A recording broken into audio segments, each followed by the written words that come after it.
if you're looking at only pampering our tongue and looking at why not this and why not that, then definitely it's way more complex. Normally, what should we eat in our 3 meals of the day, be it breakfast, lunch and dinner? Okay. To keep things simple and healthy and yet tasty as well. So I would first come from, again, 5th standard science textbook. Breakfast like a king. Yeah. Yeah. Eat proper lunch and dine like a pauper. These textbooks were made by the English people. As per their weather, it is correct. When is our main Agni? What we call Agni is the fire element, the digestive Agni. That is mainly between 12 and 2. So I would say let that be the heaviest meal of your day.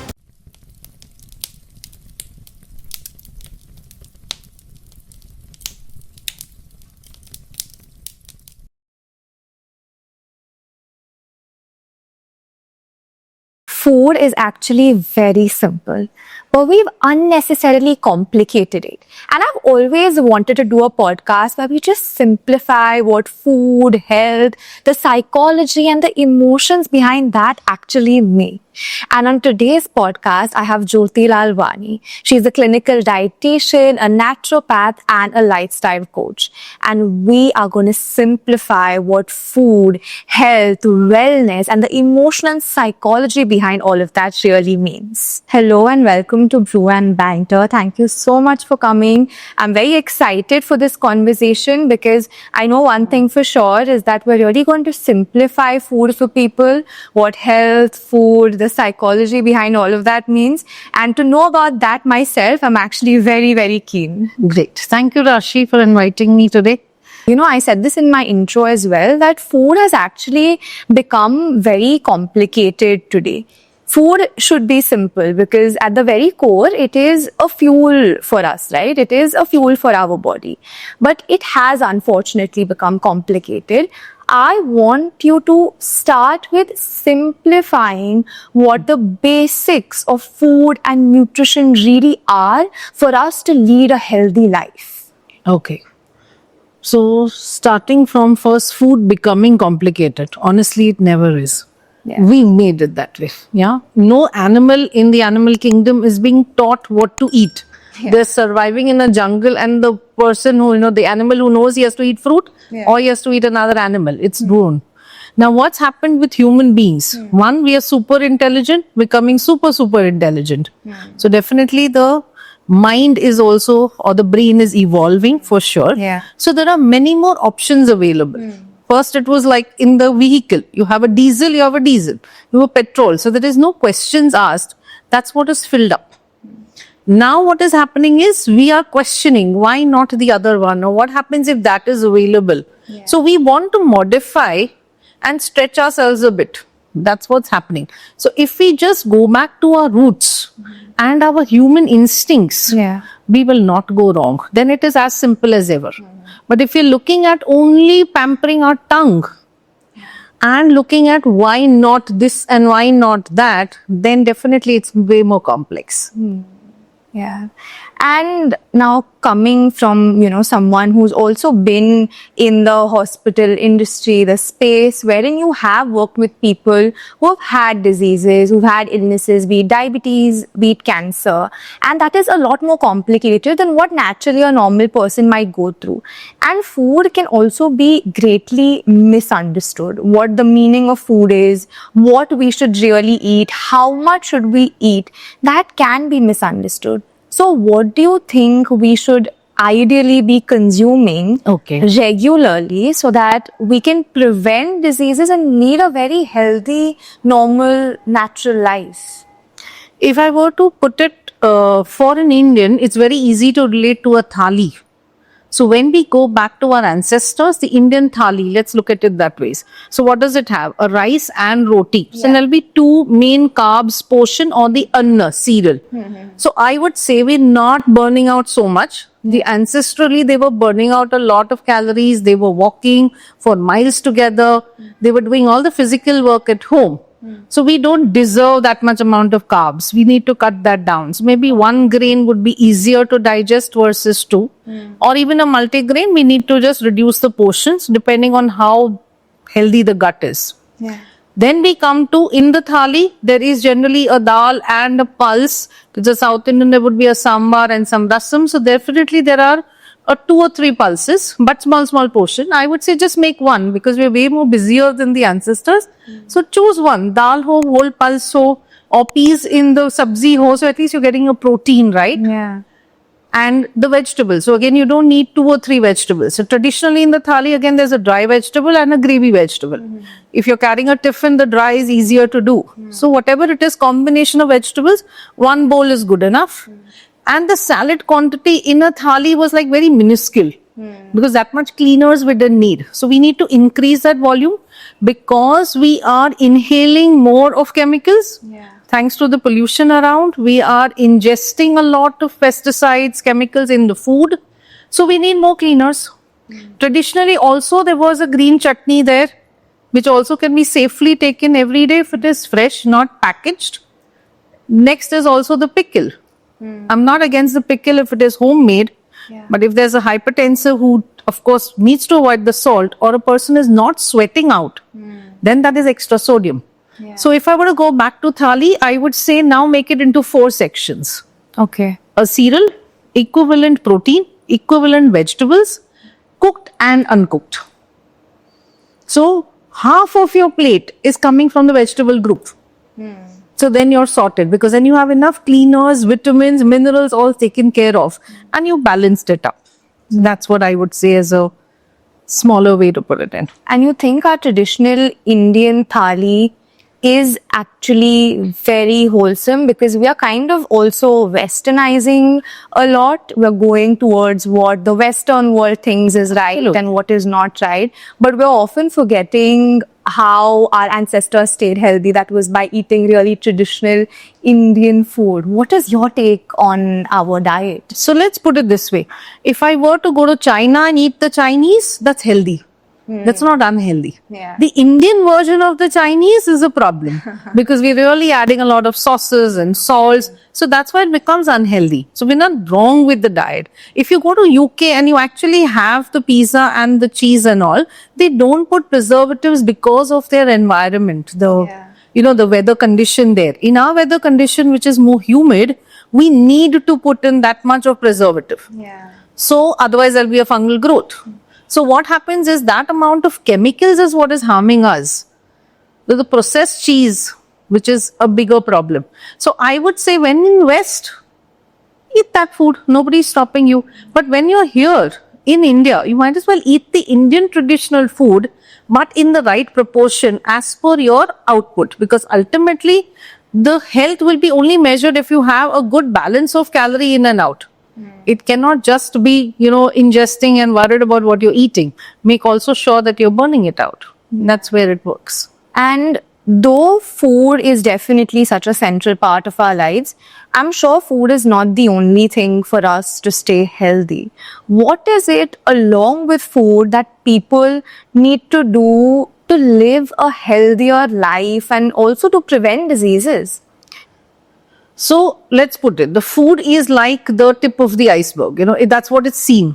The ice is totally down, it's the main crux. So if I were to look at the center, if a person is alive versus death, we've seen enough of dead bodies in a hospital. So I can just say, pran hai to life hai. So pran is what? Our breathing. So first I would say correct the breath. When a child is born, the child is breathing right up to the stomach and out. So at least consciously 200 times a day, breathe till the stomach and out, abdominal breath. That itself will give oxygen to the inner organs, which gives life, gives energy, as well as helps in burning fat. The concern is always on fat burn, but the liver, if the oxygen goes, it will automatically burn fat. So we don't need to worry. Second, I would say, is water. Water is also something that because we're living in an artificial environment, we are not feeling as thirsty. A person on a field job doesn't have to be told, drink water. He's automatically thirsty. But most of the people are in the corporate setup or at home and the water is something that's forgotten. Now we need certain amount of water for the body functions.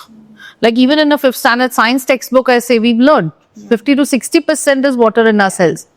But sorry to say, most of the people I meet who have led towards disease, the major component is water is less at the cellular level, due to which the cleaning has slowed down, due to which the body has become acidic, which is a root cause of maximum diseases.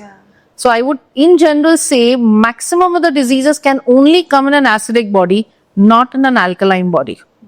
An alkaline body is only possible if you are taking sufficient fruits and water. So that would be a good balance of. Don't worry about the acidic fruits because they are way less acidic than what we are actually producing inside our stomach if we are having long gaps. Or we are eating all the takeaway foods from outside. That's how I would take it. So these three parameters is the primary things that I would look at. First, what is going in the body as breath, as water and food. Now we come to if we were to balance mind, body, soul. That's very popular for wellness, for prevention. We all know there is a connection now with the emotions versus the diseases. Yeah. It is now known as a fact. Epigenetics came up. Dr. Bruce Lipton was one of the pioneers there. And a lot of metaphysics came up. Now we know affirmations are happening. Why is all that? Just to calm down the mind space. So I would just give an example, let's say. If somebody is eating food and let's put it this way. If a mother is cooking for a child, very healthy food, प्यार से बनाया, absolutely given with all the love, quality of the food is good. But if the child has an exam tension, the child can get a stomach pain. Yeah. So the stress of the exam caused the pain, not the food. And we always blame food. We also know a lot of people eating on the streets when they're happy and they don't get any infections. And a person sitting at home can end up with a food infection and then blaming some chutney or something there, or the hygiene of the, cook in the house or whatever, XYZ. So we're always looking at, I'm not saying there's no infection there. Infection is all around us. How our body takes it is depending on our mind state. Otherwise, you have the power to digest a lot of stuff. Yeah. That's where it would come from. This is something that I found so interesting, right? As you said, someone on the street may be able to digest food that someone else maybe sitting at home may not be able to digest. And I want to kind of go more into how psychology, how our mind and at the same time food is connected. We tend to somewhere blame food, as you said, right? Even if we eat something at home, we kind of try and keep on remembering, okay, what is it that I ate because of which I got food poisoning, even though we might have eaten relatively clean food. How is all of this really connected? So first I would give it importance is the gut. If the microbiome, that is your probiotics and prebiotics are sufficient, the gut is healthy, then you ideally will be able to deal with any mild infections coming your way because the bacteria is there in the raw salads, even if we wash them well, if I buy organic, because the organic means no pesticides. So definitely it's going to have certain amount of bacteria going in there. Yeah. It's there in the air we breathe. Now our immune system needs to be strong. That is where we need to focus. What can be dealt with? You can't be worrying about everything that's going in and preventing that. Then we have to live in a bubble, which is just not possible. We do it for certain patients, of course, who just had a kidney transplant or anything major. And COVID, we saw that we had to isolate. So those are different cases that we're talking, where the immune system is so low that you cannot manage, to give even raw food. But in general, if I were to talk about the masses, we don't need to worry as long as we're in a happy space. So happy space, I would say, begin the meal with gratitude.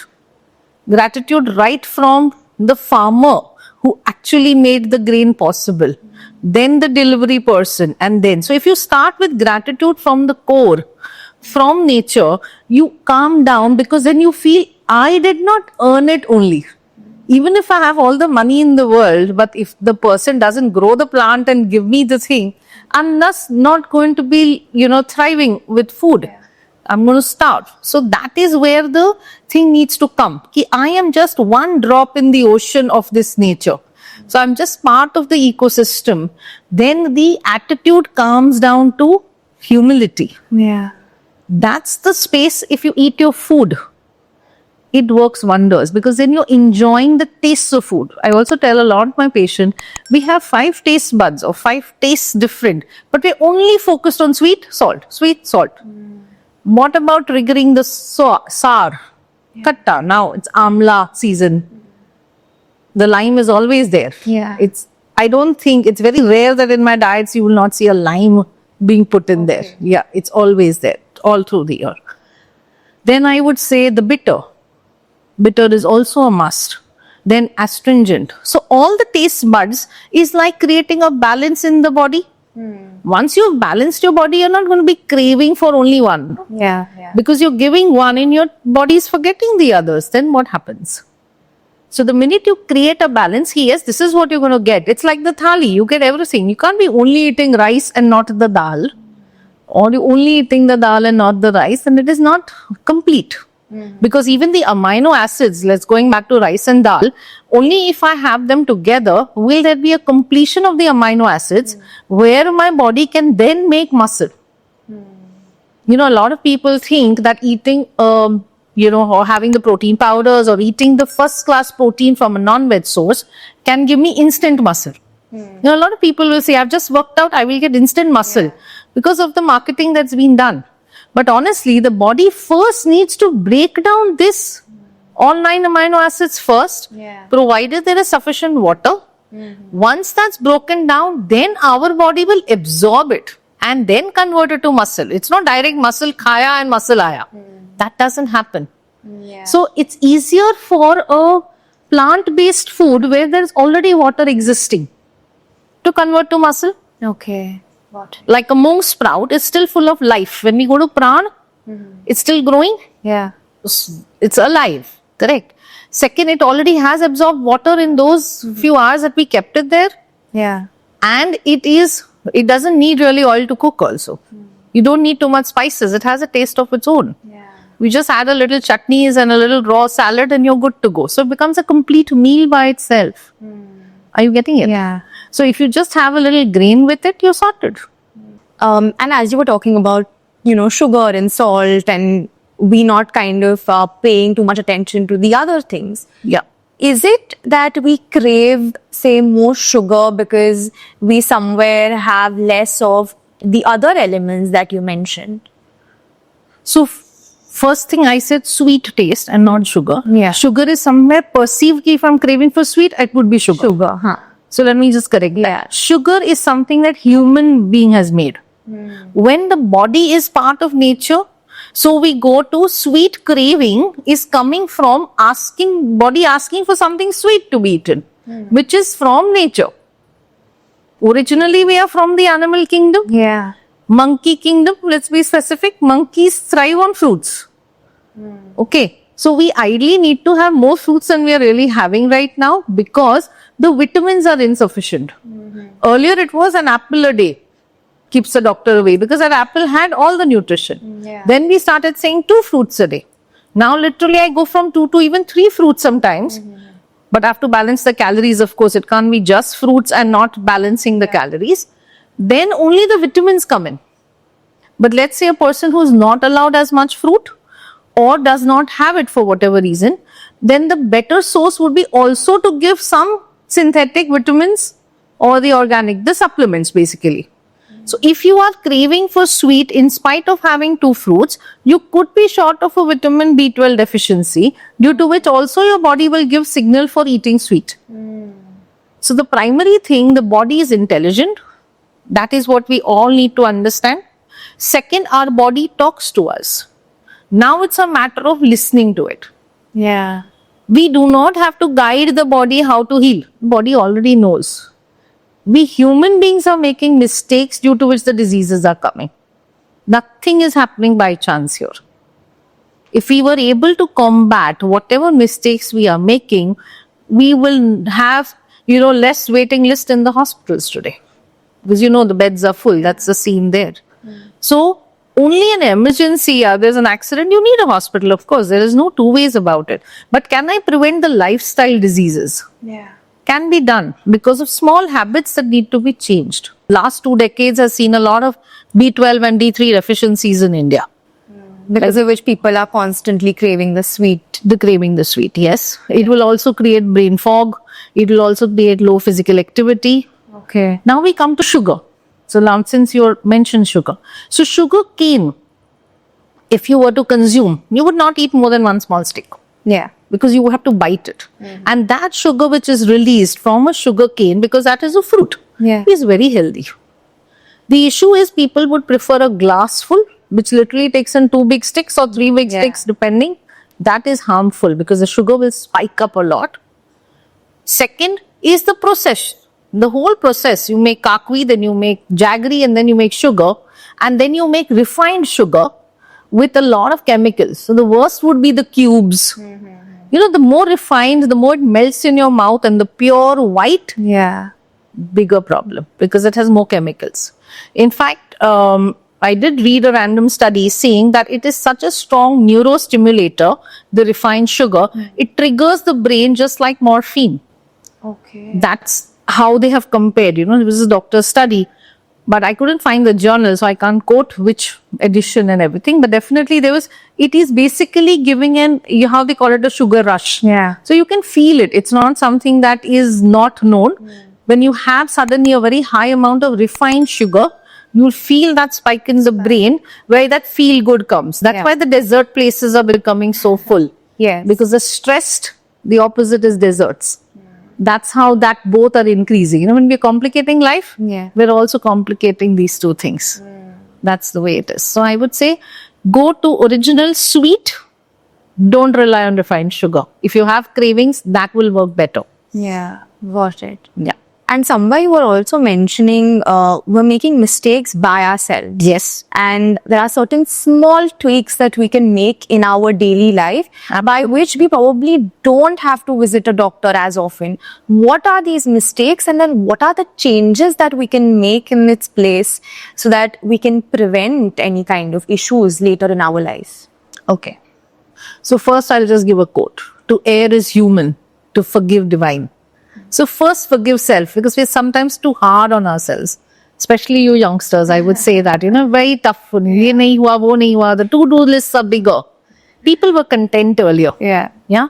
So even when I say, okay, do this, do this, do this, even if you do 7 out of 10, you will still manage to get good health. You don't have to worry and go so much. The mind space is important. The intention is important. Yeah. The body still functions. That's more having the clarity. Now, when we say what are we doing as mistakes? Okay, we are definitely the refined foods, the preservatives, the packaged foods. The bigger, the longer the shelf life, the more in trouble we are. Yeah. The fresh food. So if you go to Sattvic food, it is said to, you know, eat within 90 minutes of it being cooked. Now that's not possible in our metro cities most of the time because we are carrying tiffins and sometimes it's even cooked the previous evening. So as a dietitian, honestly, I don't count the vitamins in the cooked food at all. Okay. Because I assume it is already made and reheated and served after, you know, maybe 8 hours, 10 hours, 12 hours. So there is a huge span. Yeah. So I only count the ones which is fresh, raw. Now in the raw, I always tell people, focus on what is easy to peel and eat. Because if nature has also given us signals. So what you can wash and eat directly. If you're worried of the pesticide, if you've not got organic stuff, peel and eat. Banana would be the quickest. Okay. Orange, this is the season for it. Those and the pomegranate, the pineapple, the targola, keep it for the weekends. Don't slog yourself, you know, this is not possible, that is not possible. Look at those are the superfoods, you know. They're little difficult because they're put in tight pack. They have little more vitamins. Like a pomegranate definitely has more vitamins, but that doesn't mean a banana is bad. It's got high potassium. So everything is good. They're all members of a family. Yeah. Okay. The mess that we've done is we are going for complex, kata hua fruits, canned fruits coming in from outside. I would prefer. So if you cut and you keep for a longer time, again you oxidize the vitamins because they're exposed to oxygen. Your human body will not absorb it fully. So then it's a waste of the fruit. You spend so much money, time, energy cutting the fruit and getting it and you've not benefited from it. So I would say just go slow on that. Don't cut fruits and keep. Or even if let's say salad, you know, I tell people you can even take an entire cucumber or carrot, you can just peel it, put it in a cling film. So, there's not less of, or an airtight dabba. Okay. Carry it. So, at least inside, the vitamins are still intact. It's just the outer layer that was exposed. And then you can just bite on it. Why do you even need to cut it? Yeah. That's also easy. But we have to accept people doing it in an office. We want to be very prim and proper, then it doesn't work that way. But yes, one is we are always looking at, what does everyone say. But if one person starts doing it, it'll be so convenient for the others. So I'm looking at you as a generation to actually inspire people. Yeah. By finding out all these things. So it's just bridging up the gap, Yes. So the vitamins will come in from there. What else? The preservative. If you just throw all the packets from your house out, half your medical bills are solved. Trust me on that. It makes a difference. Yeah. Cold pressed oils better than refined oils. Again, a lot of chemicals gone. Because it's not going to be coming out as fat unless you are putting a chemical there Yeah. from the seed. If I were to use a whole seed instead of cold pressed, all the more better. I would still get the nutrition, the vitamins, the minerals. So that makes sense. But if you're eating outside food more often, I would say you will mostly get refined oils only.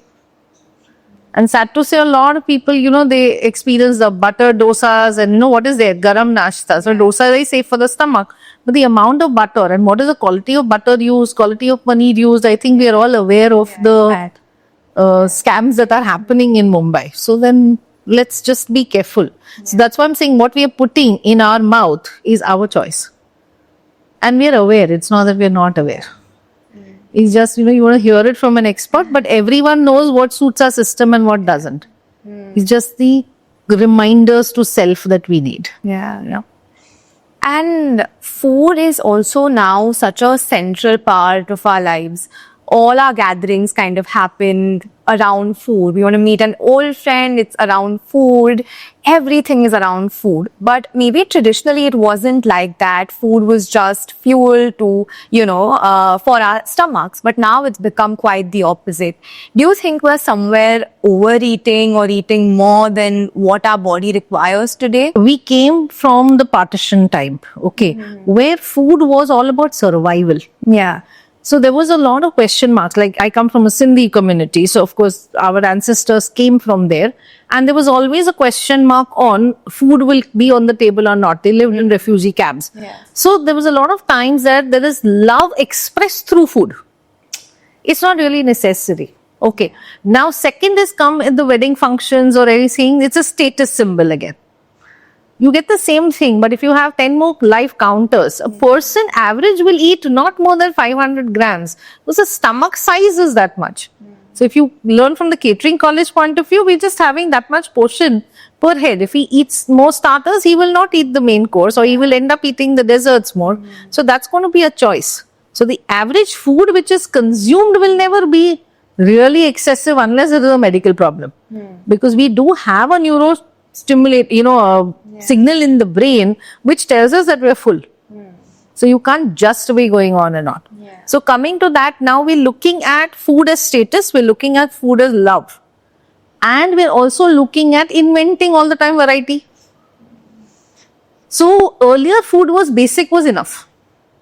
You go to a South Indian household, you get an idli sambar, you don't feel bad about it.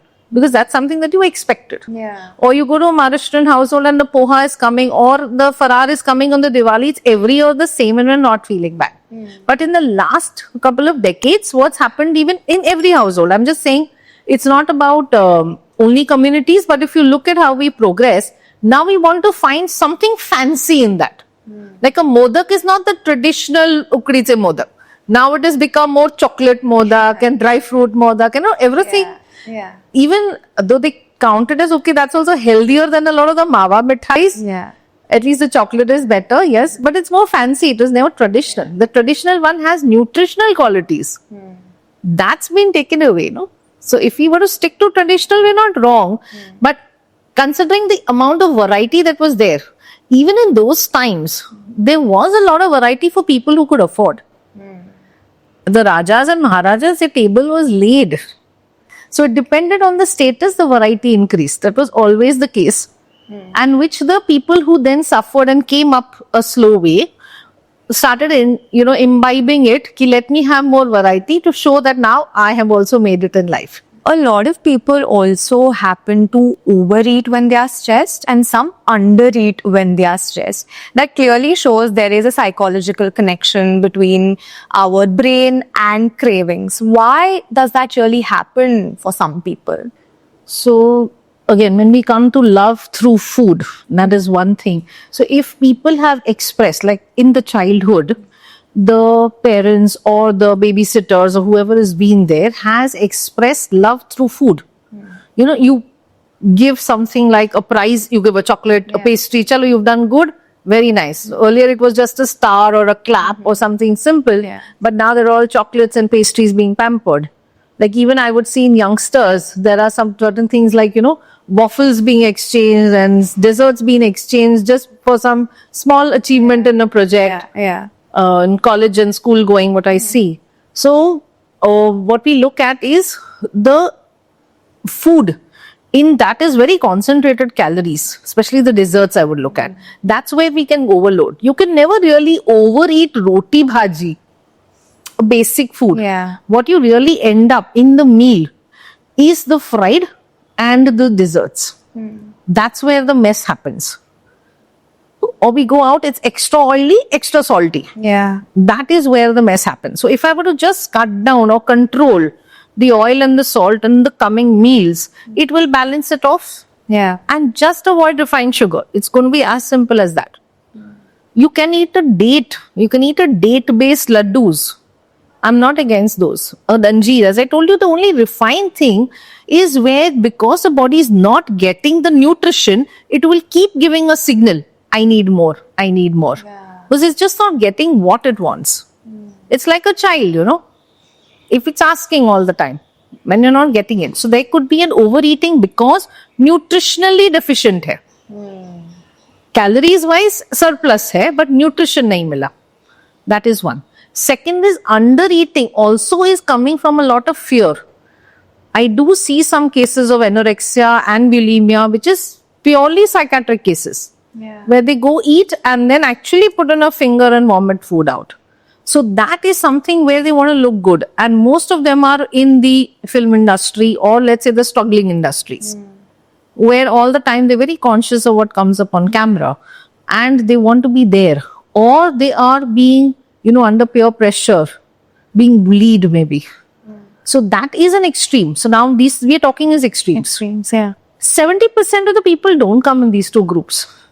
70% of the people I look at are balanced most of the days, but are totally lost as to where are they going wrong. These two groups, I say they know. They very well know what is happening. They over binge, they sit with a tub of ice cream when they're stressed. So that is existing happening. Or their friends ke saath, chalo, let's go for a drive and have. 70% I would say are balanced. They are most of the time eating good, but they're not burning out as much. So then what happens is the body will still keep asking for more food because now you are only storing, you got into conservation metabolism.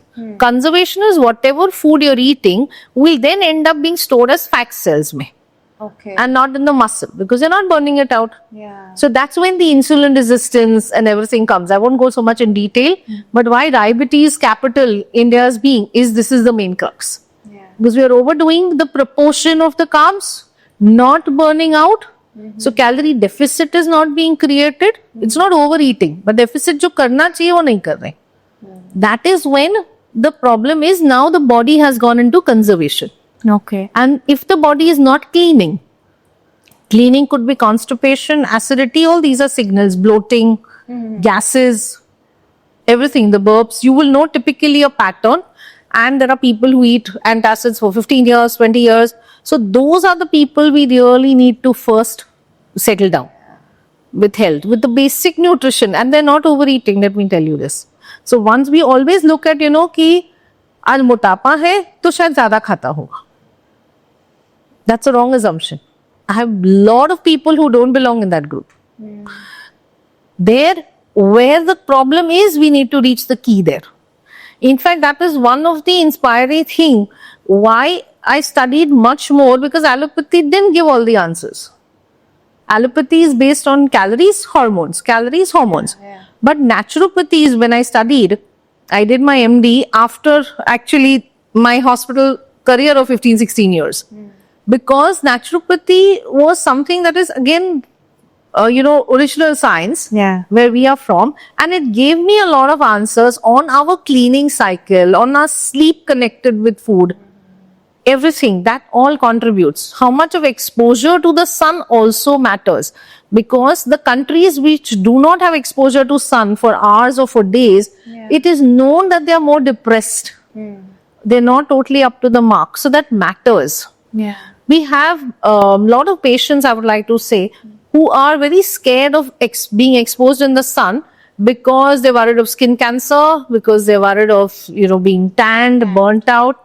Okay, there are times of the days that you should not be going in the scorching sun because of the UV rays and all. But some amount of sunlight exposure is a must.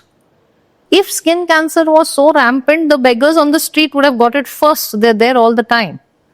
So just stop getting scared. Stop applying so much of sunscreens and first just make it skin exposed to the sun, because that's solar energy. We need to look at solar energy as giving. We put panels and we're using it as electricity, but it can do wonders to the body. That's important. Look at the water therapies. Look at the hydrogen therapies that have come up. Ozone therapies have come up. But if I can correct it by just deep breathing and pranayams and basics, it works wonders. So everything I would say is equally important. We just need to manage time better. Give it priority. This is how much time I need for my health. If I do not have time to go for a 45 minutes to 1 hour workout, I could just climb stairs. I could still get the same benefit, or do some Surya Namaskars and get the same benefit, but I would maybe able to do it in 1/3 the time. Yeah. So that's how effective it works. Obviously, I'm assuming that there's no knee issue and there is no other problem that you're climbing stairs, but just for fitness, it is possible. So we cannot say, aaj 1 hour nahi hai, so I will not do it. That's what is given. I didn't go to the gym because of it. Just stop using the lift, climb stairs. Yeah. Even if you do 5 floors, 4 floors, even if you're at work, you do have a break.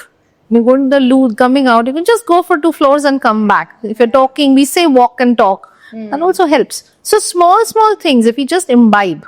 Even simple mudra, if you imbibe, for digestion purposes, for calming down purposes, they help beautifully well. It's just aligning with the meridians inside. Okay. So that's where the naturopathy, yoga and everything really helps. It made it more complete. Yeah. That's where it makes sense. And now also coming to our 3 meals, right?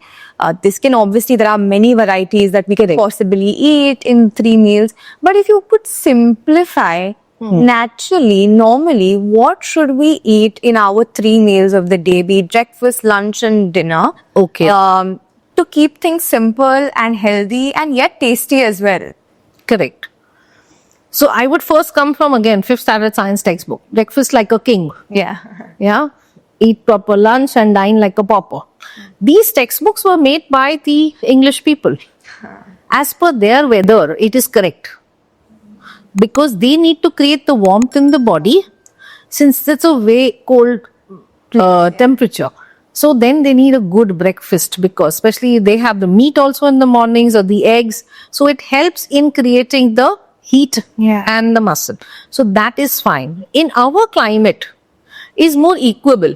It's not like we are, at least out of 12 months, I'd say 9 months we are having summer only here. It's like the rain's coming, but the heat is still there. It's not going. So at that point of time, if we are having a lot of heavy breakfast, there are a lot of digestion issues coming up. Okay. So I would turn around and say, if you have digestion issues, first lighten the breakfast. Give time to clean the body.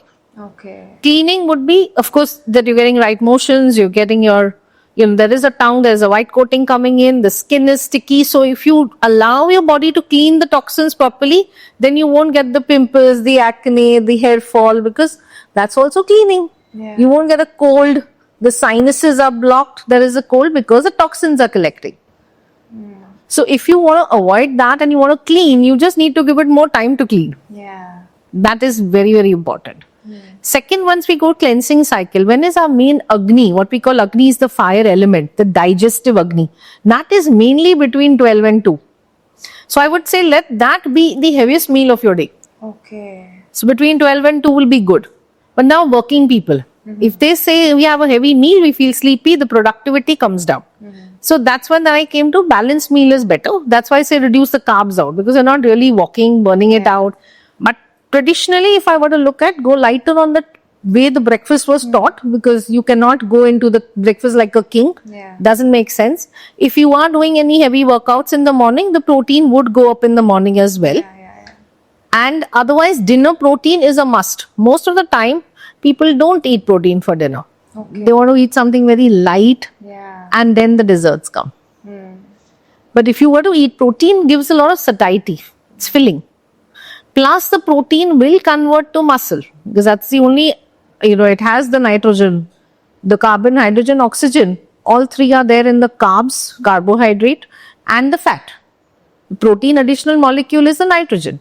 Then only can the muscle be made. It's only carbs, hydrogen, oxygen. Yeah. And I don't burn it out, it will store as fat. So if you're taking excess carbs at night, it will store as fat. If you're taking excess fat, it will store as fat. Why will it store? More so in the night, because the metabolism has gone down. The digestive Agni has gone down after sunset. Yeah. So it will automatically store faster. So if I were to give a little bit of the protein at that time, it will take longer to digest. So I can avoid the desserts, because you'll be full. Yes. And that protein will at least convert to muscle. Yeah. And protein, if it is not digested and the byproducts like uric acid and other things are not thrown out, then we have problems of the gout and everything coming. So it causes diseases, right?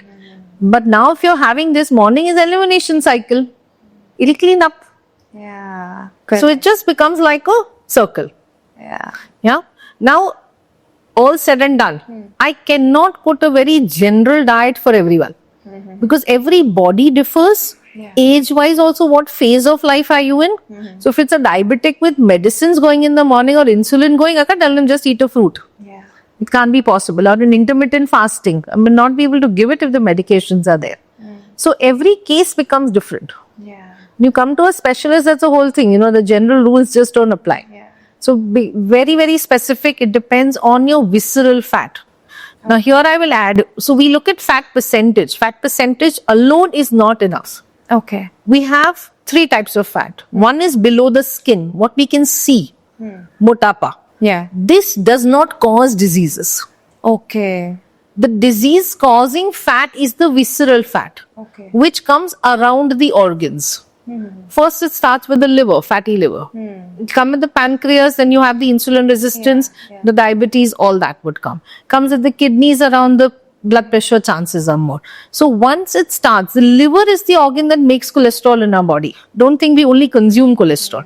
We are from the animal kingdom. Yeah. So if there is a lot of the liver being sluggish, slowing down, it starts collecting the fat as cholesterol in the blood. That's your third type. Okay. So the cholesterol coming is the third level. Yeah. You could be very slim, not have subcutaneous fat that is below skin, but you could have a high cholesterol. Okay. Or I have people who are 120, 130 kgs weight, but at the same time their visceral fat and cholesterol are absolutely normal. So now what decides the visceral fat or the cholesterol, the second and third level? One is genetics, yes. That is something we can't change, but it is there. Hereditary is definitely there. But the cleaning cycle changes it. So if I were to put the cleaners from nature, that itself would help in the lifestyle diseases not coming. And what is important, we as a marketing industry, the size has become a very big problem. I mean, now there is a consciousness or a whole range of body plus, stop shaming, doing this. But the damage is done for a lot of decades. Now coming to health, I've seen a lot of slim people also getting a knee transplant surgery, because it depends on the muscle that's holding the knee also, that the pains will come. And a huge person may not need it. So it depends on your fitness and not fatness. Yeah. That is where we focus on, that is subcutaneous fat. Jaan honi chahiye, pran hone chahiye, energy honi chahiye. Those are the words I would look at. along with fitness. Those are the similar words. When I see a flower, I would not look bada hai, chota hai, jaan hai ki nahi. Yeah. It should have its bloom, fragrance, everything perfect. Yes. We don't go looking at each petal and, measure the size. Is it perfect? Is it right, left? Human beings have become very robotic. They're measuring everything now and right, left, everything. And they're obsessed about it now. I know people who check their weight 4 to 5 times a day. They're passing urine, they're checking weight. They're eating something, they're checking weight. So that is now becoming a psychological problem. Yeah. Because they're considering the weight is health. Just get into this weight, you will be healthy. Sorry, that doesn't happen that way. Those are ideal standards made for a reason. But everyone doesn't fit in there. It's like you have an average person, an Indian person, let's say, a male is told in the textbook 5 feet 10 inches. Yeah. Or a female is told 5 feet 4 inches. Just to give you an example of 5 feet 3 inches.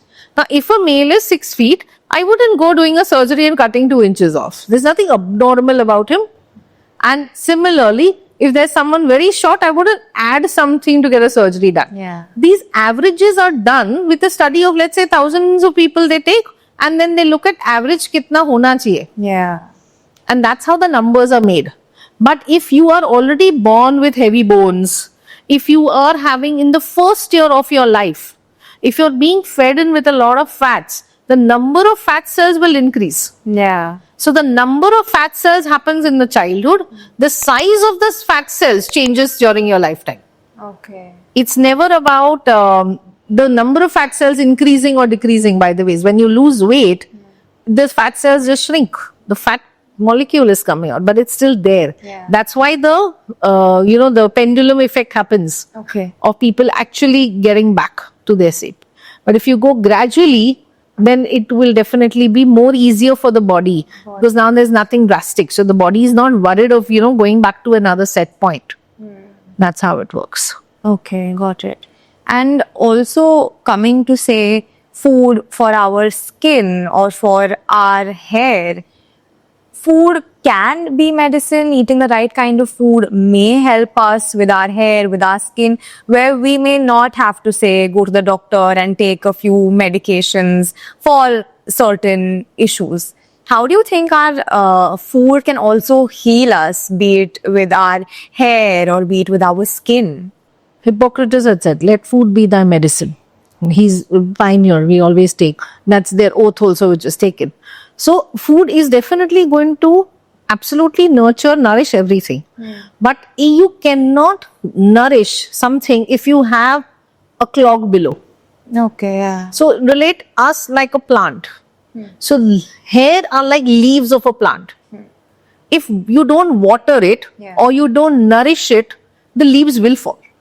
Whatever you do. Yeah. So primarily if there is a hair fall, which is very rampant, it's like a pandemic right now, it will always happen because sufficient water is not going in or sufficient nutrition is not going in. Nutrition could be protein because it's growth. It could be vitamins, it could be biotin, it could be vitamin E, vitamin C. We need to figure out skin also, vitamin C, vitamin E. So I don't believe, you have to go put IV injection and then you come, you're feeling better for a few days and then again you're struggling. What is the base behind it? Well, there has to be a liver detox. Because the liver is your main detox organ. Yeah. Once that cleansing is done, which is body is doing every day, but we are overworking it. How are we overworking it? Majority of the liver detox happens at night. When we are asleep, because liver and brain require a lot of energy. Yeah. So we're overworking the brain. The liver doesn't get that much energy. If you're not breathing deeply, liver is not going to get the energy. So where is all that fat coming? At the abdomen? Yeah. Near the navel is the liver. So that's where the problem is. So if we start sleeping early, the liver will have ample of time and energy to detox. Yeah. So the vitamins will be better absorbed. It's like building. We see construction work. Well, the digging is important. Clean that up, make the foundation strong, the building will be strong. So the skin, hair first starts from cleaning. So your urine and stools start throwing all the toxins. The body will not use the skin to throw it as much. Yeah. Second level of toxins come out from the skin. Third level comes out from the lungs. You'll see small children with all the nebulizer, because they haven't still built up the lungs properly, thanks to all the pollutants. So air purifiers, that's how we will go in. That's all treatment ultimately. But now again, coming to the word diet, a lot of people think diet means restricting something. There's a diet culture going around. There are different sorts of diets. And again, be it chapati, be it rice, there are a lot of alternatives that are coming into that. But a lot of people are very used to having their normal white rice, normal chapati, their normal food. Correct. I want you to really break down this entire term for us. And if at all we need to restrict certain things, compulsorily, what should those be? Okay. So primarily I would say diet is something that we always are on. It could be wrong or it could be right. But we're always. So eating food, consuming a food is diet. Okay. Yeah. A child is on a breastfeeding diet, then it goes on a weaning diet, then a pediatric diet, then we go to adolescence diet. So every phase of life, we are having changes because the requirements change. It's as simple as that. If there's a growth spurt in adolescence, I have to meet up with the nutrition. Yeah. There's a pregnancy diet, and these are not diseases. No, we're dealing with natural life cycle. Then it will be a lactation diet. Then there will be a menopausal diet because it's again another change in life. Yeah. And then there will be a geriatric diet if you are having, the teeth fallen down or the constipation starting because you can't chew too much of salad or whatever is happening. So there are changes. But if you're fit at 70, you don't need to drastically change. Yeah. I'm getting the connect. So first is diet word. That whole taboo that it's put in, ki there has to be restriction, is wrong. Diet means eating the food. Yeah. But what's happened is it's just as a general term. We go into diet means I'm restricting it. I'm actually just correcting it. I am not restricting it. Optimum diet is what we call, or balanced diet. That will give all the healthy nutrition. Yeah. If it is an imbalanced diet, then it will not give the nutrition. Right. So let's say if I put a person who is totally off roti, rice, or the carbs, the ragi, the bajra, the barley, everything. They don't eat anything. That one full food group is only gone. Then I would not call it a balanced diet. Because you do need the grain. It's as simple. Similarly, you would need some protein from the pulses. It is necessary. So I would not give it an alternative giving a protein powder and not give the pulse. People are so scared of eating dals also because they are high in carbs. Yeah. But that's not the case. If you don't eat, now there are different enzymes being produced to digest all of this. If you stop, eating, then the body will forget how to digest it in the first place. You suddenly can't start having. If you just go, let's say, totally spice free for 20 days. And 21st day you decide I'm going to eat something tikha, a veg kolhapuri. Finish, your body will not take it. Because now it's forgotten to digest the spice. Yeah. The enzymes are not produced for so long. Are you getting it? So I would say is do something that you can do as a lifestyle. Like why did I even name my entire clinic as diet and life? So diet should not be temporary. It is a lifestyle. Yeah. So certain things what you do, if you feel, yes, I will do this as a lifestyle, only do that much. Don't stretch yourself beyond it. We can of course tweak it, fine tune it because there are phases where you'll go into cleaning and you'll go energizing. But the maintenance diet that I give in the end will always be a lifestyle diet unless there's a new phase of life going to come. And you've also treated people with diseases. You've had patients that have had diabetes, cancer as well. I want to talk a little bit about that. What was it that you felt in their lifestyle per se? Of course, for a different person, it's going to be different. But if you can tell a very generic similarity that you saw in people that had certain diseases, in their lifestyle or their food that they were doing that wasn't correct. I would say one base is, I told you, acidity. If there is an acidity, that would be a foundation. They didn't correct it when it started. The disease comes in much later. Okay. Even if I were to have a severe diabetic, like let's say in the hospital, if a person is coming with an injury in the toe or a leg and they have to get the foot cut, that is already bad case. And now we are explaining to them what is diabetes and how to control. But they've already damaged themselves so much. So awareness is important to them ki when the injury starts, the healing will take place more slower for a person who's a high diabetic, because the bacteria will come in there faster. So primarily the awareness is very important. That's where I feel the missing factor is. Because if people are not aware that this can be this bad, they will not bother, because everyone's too busy in their lives. It's literally that way. So ignorance is bliss in this case doesn't work. Yeah. I feel you should be conscious.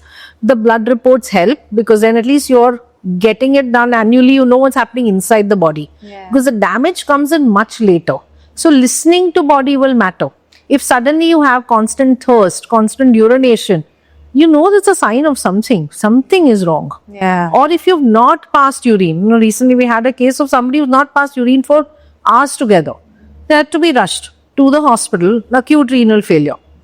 So he didn't even have any history. But a food poisoning caused it, which was something very rare to see. So just giving you an insight, listening to body will work always. And for that, you need little more time to speak to yourselves. We're all the time looking at, what do I present to the world and what do I do? So I really come back to emotions in this. If you're sleeping with a peaceful state, you're healthy. If you're passing your motions first thing in the morning, you're healthy. Because then the cleaning is fine.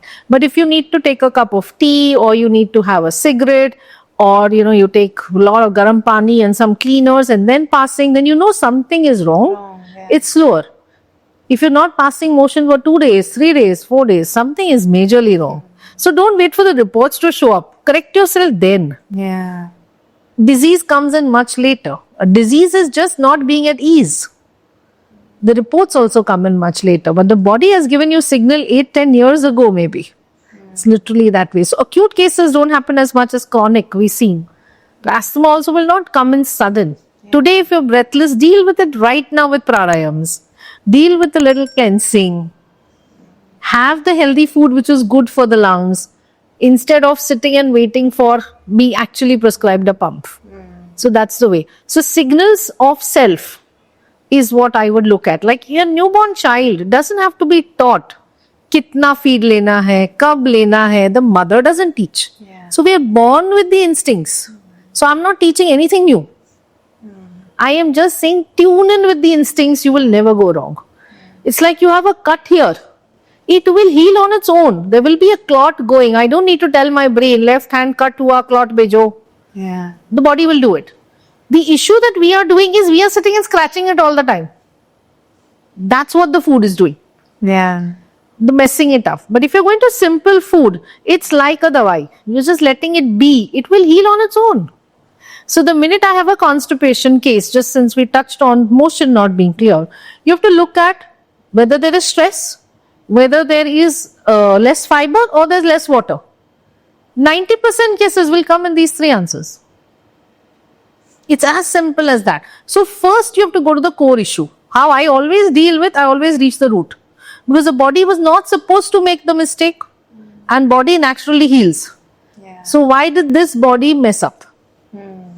Once you reach the root cause, correct the root cause, you're fine, you're sorted. So even if I have a cancer patient, my intention is metastasis na ho. If I have a diabetic case, my intention is keep it well controlled or reverse it, whatever is possible, but make sure there is no complication coming.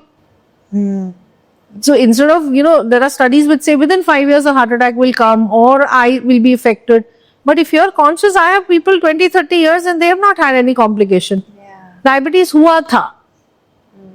Means tendency hai for the body to get into the high sugar. Doesn't mean I will start giving them sugar to eat. But I will give them all the natural food. Initial I will cut down, certain fruits, certain vegetables, certain grains. But by and large, I give them everything that is nature made. The issue that we cut down is all the kachra that we're eating. We just need to clean up our kitchens. Then we are sorted.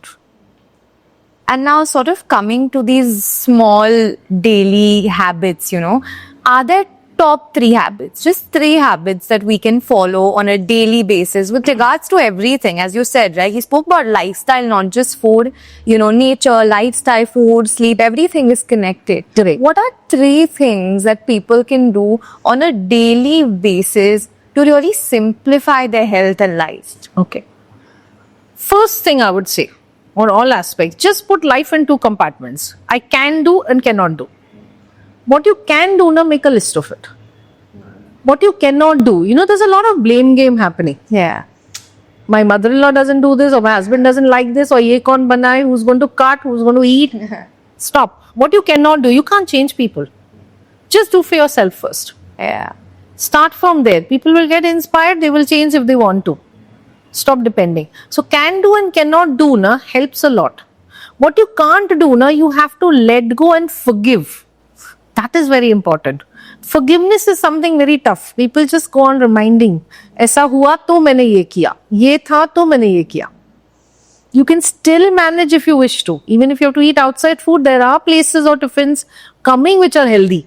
Today there is possibility of that. You don't have to eat unhealthy food and allow yourself that. Yeah. So that's in the can do list.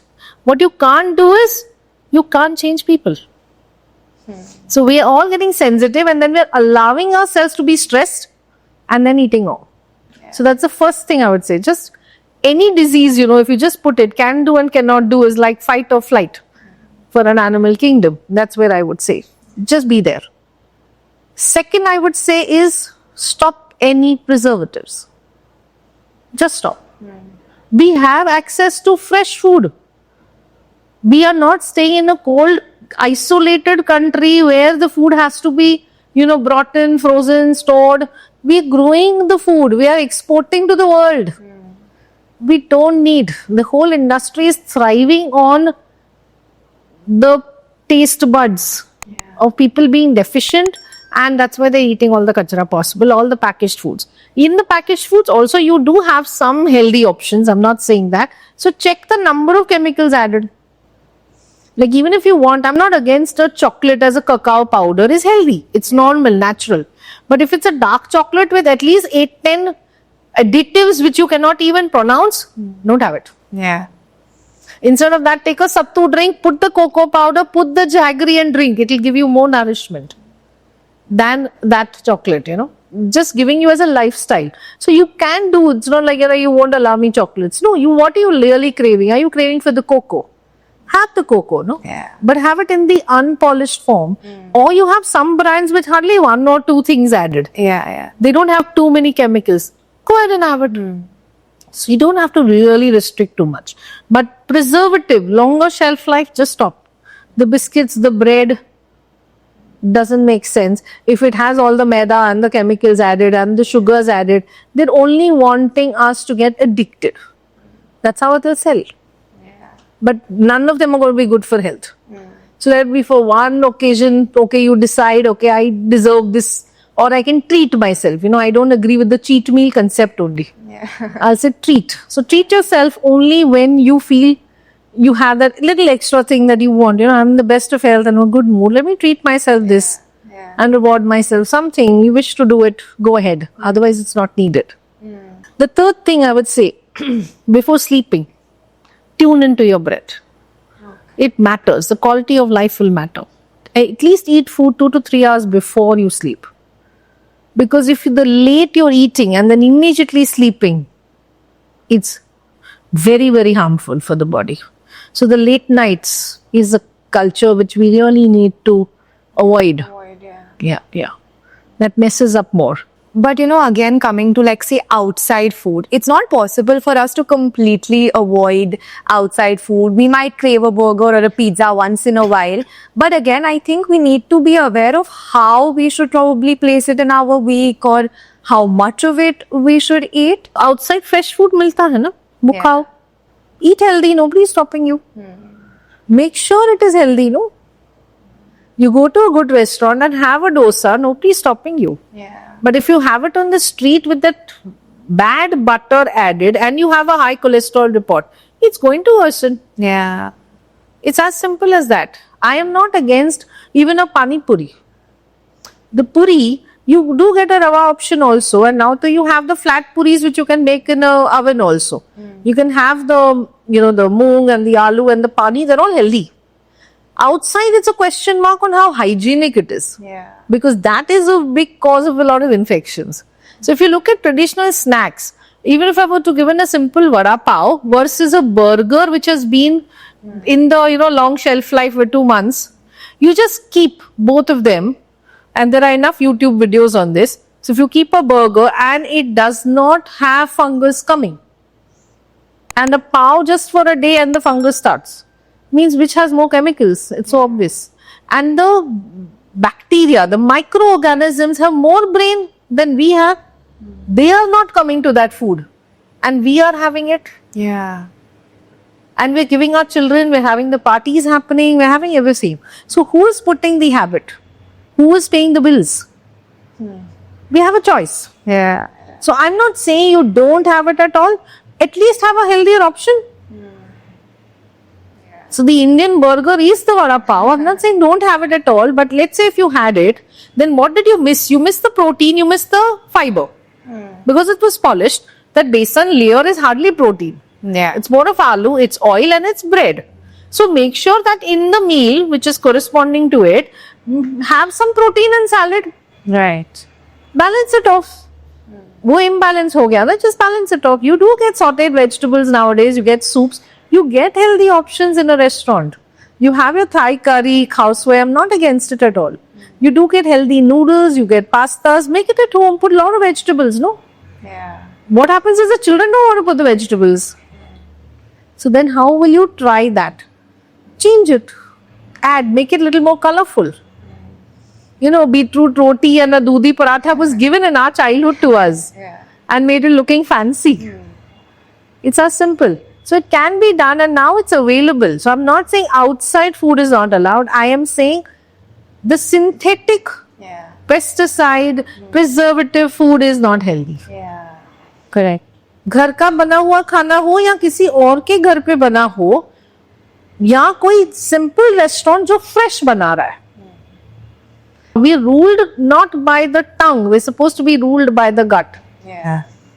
So if we were to just tune back there, you can't go wrong. We've kind of, pretty much covered the basics of everything. And there's so much that even I have understood about nutrients, about food. And, if we were to kind of sum up this podcast from your experience of 2-3 plus decades in the industry, the health, wellness, food kind of space, if there's one major thing that you've learned that you can also pass on to a wider audience, that you think the wider audience should also remember, what can that be? Not just necessarily regarding food per se, overall.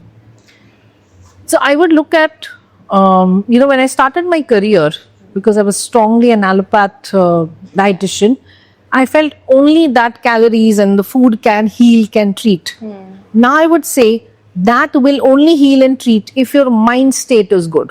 So emotion is above the food now. Because the digestion is based on the emotion. So that is something that I would look at. People managing stress. Eustress is positive stress. Distress is what is harmful stress. That causes diseases more than food. So if we were to just manage stress by just accepting what we can change and wisdom to, just accept it, that proverb if we use, it will do wonders. If we just tune in with ourselves for 10-15 minutes a day, meditations or affirmations or singing or even the music therapies, why are they coming up? The water therapies, because that calms us instantly. Wow. So that is what I would say over the years what taught me is emotions if we were to handle. Now it's becoming a known thing even in corporate where they take the emotional quotient. Well, it was only the IQ. Yeah. Now the importance is coming up. But once that was learned, I realized all the diseases cause baseline was first emotion. Nothing more. Once we get that in balance, and I'm not saying you'll never be angry, never be upset. Hello, we're human. We're going to be. But if we're able to calm down before sleeping, the healing happens when we sleep. The digestion, completion, and the cleansing main happens when we are sleeping. It's just then throwing it out that's happening in the morning. But finally, the process is already completing. It starts off at 4 a.m.